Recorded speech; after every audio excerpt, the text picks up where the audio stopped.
Almost died to a flash flood in the spring of 2010.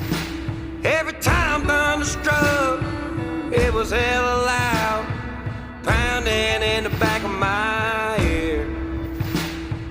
Pictures burn in my brain, still make my spine shiver, of the dead livestock and old work trucks floating to the mouth of the river.